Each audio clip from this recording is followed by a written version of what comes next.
خبر شامل کرتے ہیں سندھ کے ضلع کشمور سے ہمارے گدروشیا پوائنٹ کے نمائندہ پرویز علی کھوکھر سے مزاری برادری کا مغوی کی بازیابی کے لیے سوئی روڈ پر احتجاجی مظاہرہ اور دھرنا۔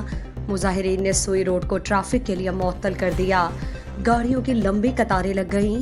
13 روز قبل کشمور سے ڈاٹسن کے ساتھ ہی سواری کے بہانے بگٹی برادری کے افراد اغوا کر کے لے گئے تھے۔ مزاری کوٹ پولیس مغوی کی بازیابی میں مدد کرنے کی بجائے الٹا ہمیں دھمکا رہی ہے۔ پولیس اور مظاہرین کے درمیان مذاکرات ناکام ہو گئے۔ جب تک مغوی بازیاب نہ ہوگا احتجاج جاری رہے گا۔ مزید دلچسپ معلومات اور خبروں سے آگاہ ہونے کے لیے Gedrosia point Facebook page, Instagram, Twitter کو فالو اور یوٹیوب چینل کو سبسکرائب کریں۔ بیل آئیکن بٹن دبانا نہ بھولیں تاکہ مکران سمیت بلوچستان کی خبروں سے جڑے رہیں۔